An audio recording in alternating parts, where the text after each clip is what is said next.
រីឯព័ត៌មានរបស់យើងមួយវិញទៀតពាក់ព័ន្ធទៅនឹងក្រុមហ៊ុន Hyundai បានរកឃើញកុមារឆ្នាំចំនួន 15 រូបដែលផ្នែកគំនូរគ្រួសារនិងរថយន្ត Let's go from the bottom to the top. The first winner of the competition ទីបំផុតកម្មវិធីប្រកួតប្រជែងលើសមត្ថភាពគូរូបសម្រាប់ក្មេងតូចៗបានរកឃើញម្ចាស់ជលភី 15 រូបបន្ទាប់ពីបានឆ្លងកាត់ជិត1ខែកន្លងមកលោក Brian Co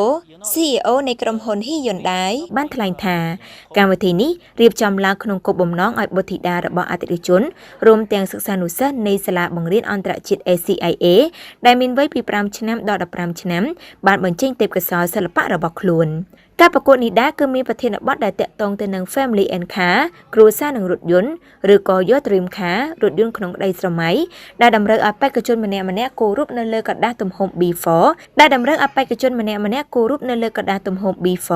ដោយប្រើប្រាស់ឧបករណ៍ណាមួយអាស្រ័យតាមការចង់បានកញ្ញាជូអ៊ីចឹងអ្នកគ្រប់គ្រងយុទ្ធសាស្ត្រនាពេលអនាគតបានបញ្ជាក់ថា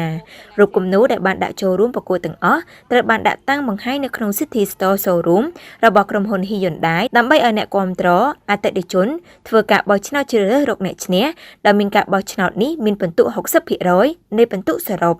ចំពោះពិន្ទុ 40% ទៀតគឺប្រកួតជូនគណៈគ្រប់គ្រងក្រុមហ៊ុននិងសាលារៀន SCIA ជាគណៈកម្មការកញ្ញាក៏បានបន្ថែមថាគេក៏បានរកឃើញអ្នកឈ្នះសរុបចំនួន 15 នាក់ដែលមានទេពកោសល្យខាងផ្នែកសិល្បៈគំនូរខ្ពស់ហើយអ្នកឈ្នះទទួលបានរង្វាន់ជាច្រើនដូចជាសាច់ប្រាក់បានសរសើរនិងរង្វាន់បន្ថែមទៀតពីក្រុមហ៊ុនដែលរៀបចំកម្មវិធីនេះឡើងគូបញ្ជាក់ឲ្យដឹងថាកម្មវិធីប្រកួតនេះបានប្រព្រឹត្តទៅជិត1ខែមកហើយដែលមានការចូលរួមពីបេក្ខភាពនិងអ្នកបោះឆ្នោតយ៉ាងច្រើនដែលអាចបញ្ជាក់បានថាការទទួលបានជោគជ័យគួរឲ្យកត់សម្គាល់ក្រៅពីកម្មវិធីប្រកួតគូគំនូរនេះដែរ Hyundai Camco Moto